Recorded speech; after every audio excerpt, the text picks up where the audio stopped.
की दुनिया है। खुद को साफ और चमकदार रखो। तुम वही खिड़की हो जिससे तुम्हें दुनिया देखनी है। George Bernard Shaw. दोपहर के 1 बज रहे थे और सारा को भूख लगी थी। उसने अपने डेस्क पर कुछ घंटे प्रोडक्टिव काम किया था और अब पास के एक कॉफी शॉप में कुछ खाने का फैसला किया। कुछ देर बाद सैम भी उसी कॉफी शॉप में आया। वो भी लंच ब्रेक पर था। सैम सारा से कुछ दूरी पर एक टेबल पर बैठ गया। उस दोपहर दोनों को एक ही वेट्रेस ने सर्व किया। दोनों ने लगभग उतना ही समय इंतजार किया जब तक वेट्रेस ने उनका ऑर्डर लिया। दोनों को लगभग एक ही समय पर उनका खाना मिला। दोनों को अच्छा, ताजा और हेल्दी खाना परोसा गया और दोनों ने बिल के लिए भी उतना ही वक्त इंतजार किया। लेकिन यहीं समानताएं खत्म हो गईं। सारा कॉफी शॉप में मुस्कान के साथ आत्मविश्वास से भरी चाल में और एक बहुत ही सकारात्मक नजरिए के साथ आई थी। ये सबको साफ दिख रहा था। उसकी बॉडी लैंग्वेज और उसका पोस्चर उसके आशावाद को दर्शा रहे थे। सारा ने एक शानदार लंच किया, वेट्रेस के साथ कुछ प्यारी बातें की और फिर नई ऊर्जा के साथ काम पर लौट गई। दूसरी ओर सैम तनावग्रस्त चेहरे के साथ आया था। ऐसा लग रहा था जैसे उसने सुबह से कोई खट्टा अचार खा रखा हो। वो झुका हुआ और चिंता से भरा हुआ था। उसकी बॉडी लैंग्वेज कह रही थी, मुझसे दूर रहो। वो नाराज था कि वेट्रेस ने तुरंत उसका ऑर्डर नहीं लिया। वो इस बात से भी नाराज था कि उसके खाने में देर हो गई। उसने खाने की शिकायत की और जब उसे बिल तुरंत नहीं मिला तो वह बहुत गुस्सा हो गया। सारा और सैम का कॉफी शॉप में इतना अलग अनुभव क्यों हुआ? याद रखिए कि दोनों के साथ बिल्कुल एक जैसा व्यवहार किया गया था।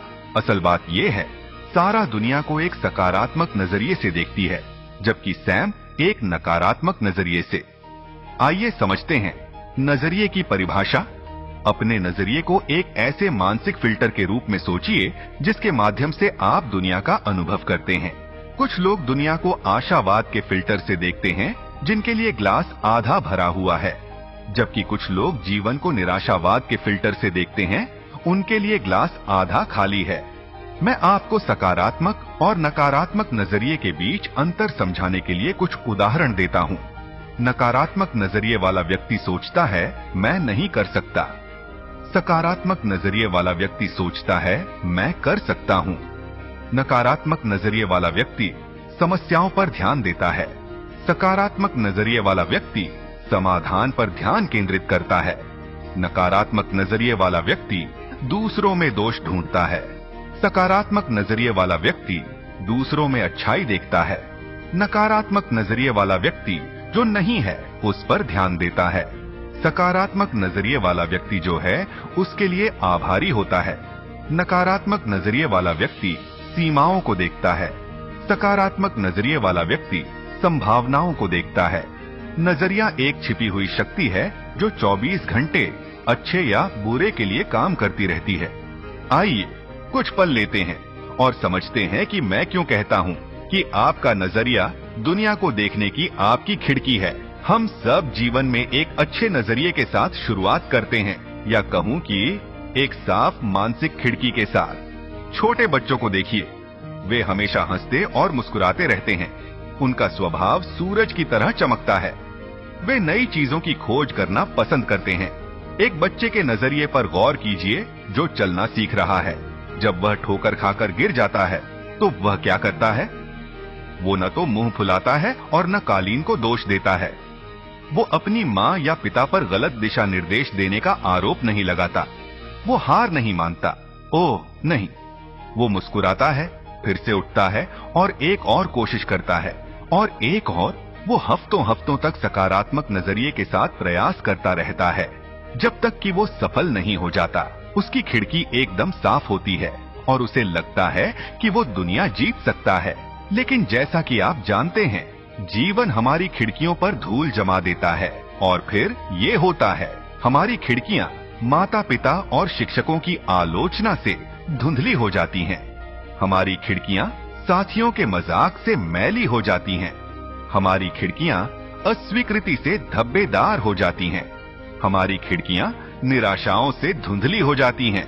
हमारी खिड़कियां संदेह से मैली हो जाती हैं। समस्या ये है कि धूल बढ़ती जाती है और बहुत से लोग इसके बारे में कुछ नहीं करते। वे धुंधली खिड़की के साथ जीवन जीते रहते हैं। वे अपना उत्साह खो देते हैं। वे निराश और उदास हो जाते हैं। और सबसे दुखद बात यह है कि वे अपने सपनों को छोड़ देते हैं, सिर्फ इसलिए कि उन्होंने अपनी नजरिए की खिड़की को साफ नहीं किया। यही वो रास्ता था जिस पर मैं चल रहा था। जब मैं वकील था तब मेरी खिड़की धुंधली थी। जितना ज्यादा समय मैं उस क्षेत्र में रहा, मेरी खिड़की उतनी ही धुंधली होती गई। मुझे कोई संभावनाएं नजर नहीं आ रही थीं। कैसे दिखाई देती? मेरी खिड़की नकारात्मकता के कीचड़ से सनी हुई थी। लेकिन फिर ईश्वर की कृपा से मुझे पता चला कि मुझे बस अपनी खिड़की साफ करनी थी। मुझे अपना नजरिया सुधारना था ताकि मैं दुनिया को फिर से साफ देख सकूं। जब मैंने अपनी खिड़की से धूल हटाई तो मेरे लिए एक नई दुनिया खुल गई। निराशा और उदासी दूर हो गई। मुझे आत्मविश्वास मिला।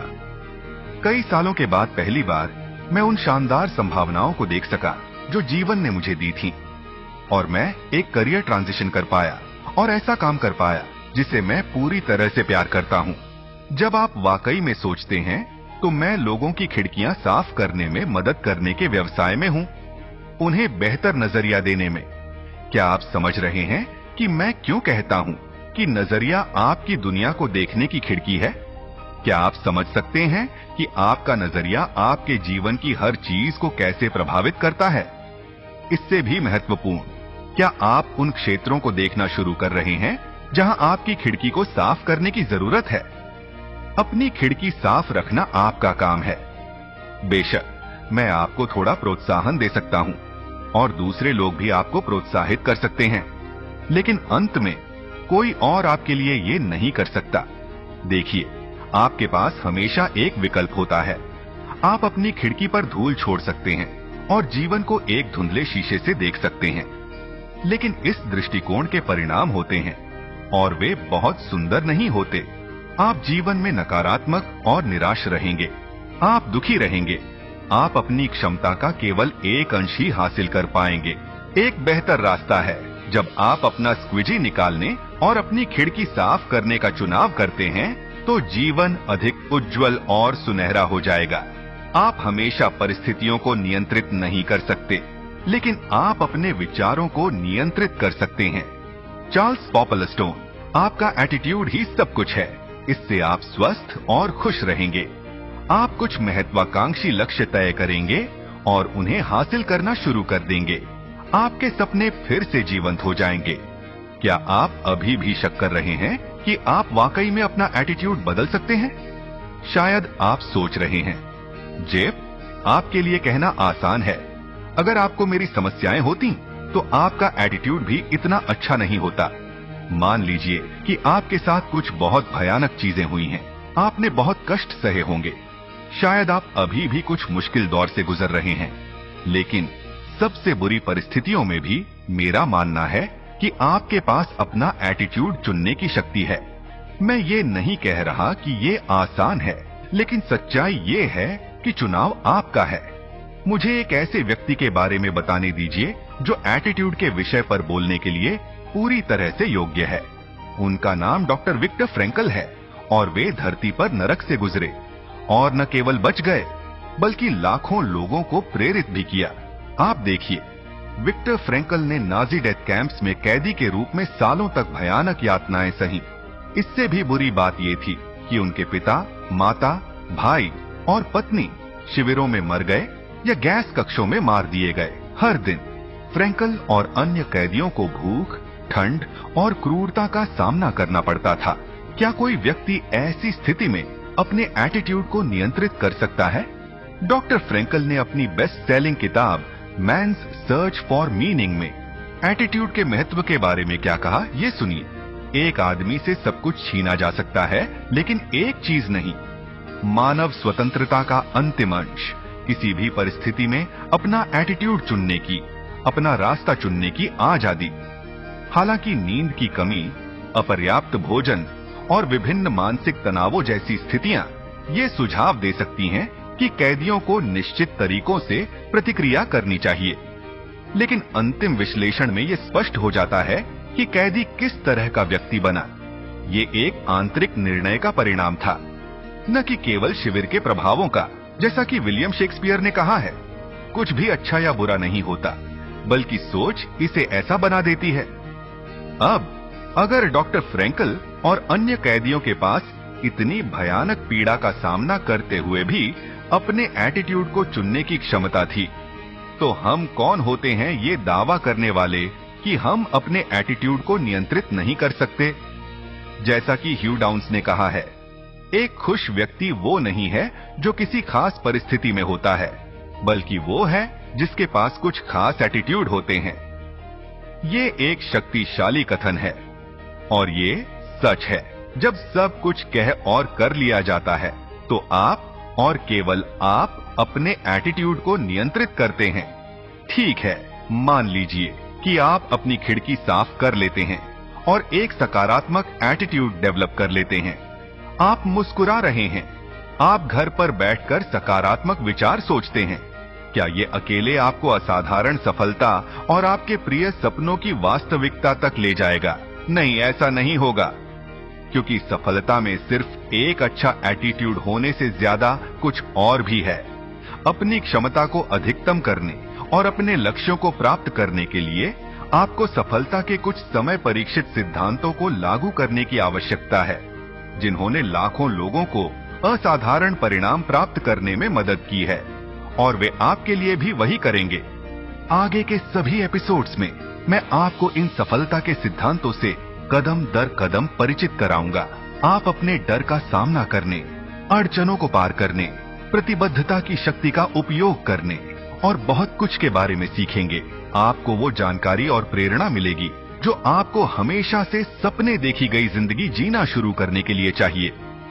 फिर भी आप सोच रहे होंगे, इन सफलता के सिद्धांतों का एटीट्यूड से क्या लेना देना है?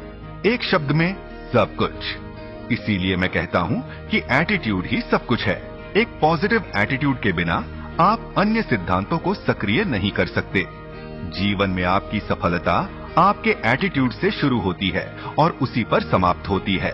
याद रखें, एक खुश व्यक्ति वो नहीं है जो किसी खास परिस्थिति में होता है, बल्कि वो है जिसके पास कुछ खास एटीट्यूड होते हैं। इस महान सच को ह्यू डाउन्स ने बड़े ही जबरदस्त तरीके से समझाया है। एटीट्यूड ही सब कुछ है। जब तक आप अपने नजरिए की खिड़की को साफ नहीं करते, तब तक सफलता के बाकी सिद्धांत चमक नहीं सकते। अगर आपकी खिड़की पर धूल मिट्टी जमी है, तो इन सिद्धांतों की रोशनी का सिर्फ एक छोटा सा हिस्सा ही अंदर आ पाएगा। आपकी सफलता सीमित हो जाएगी या फिर रुक भी सकती है। लेकिन जब आप अपने नजरिए की खिड़की को साफ रखना सीख लेते हैं, तब रोशनी का सैलाब आ जाता है। फिर आप इन शक्तिशाली सिद्धांतों का इस्तेमाल करके ज्यादा पैसे कमा सकते हैं, रिश्ते बेहतर बना सकते हैं, अपनी आत्मिक चेतना बढ़ा सकते हैं और अपनी पूरी क्षमता तक पहुंच सकते हैं। ये डायलॉग बिल्कुल फिल्मी हीरो की तरह है, जैसे कोई बड़ा मोटिवेशनल स्पीच दे रहा हो। इसमें एटीट्यूड की ताकत को एक पावरफुल मेटाफर के जरिए समझाया गया है। ये हमें याद दिलाता है कि हमारा नजरिया ही हमारी दुनिया को आकार देता है। जैसे कोई बॉलीवुड फिल्म का क्लाइमैक्स, ये हमें प्रेरित करता है कि हम अपने एटीट्यूड को चमकाकर अपनी जिंदगी को भी चमका सकते हैं। जब आप एक पॉजिटिव एटीट्यूड को दूसरे सफलता के सिद्धांतों के साथ मिलाते हैं, तो आप रुकने वाले नहीं हैं।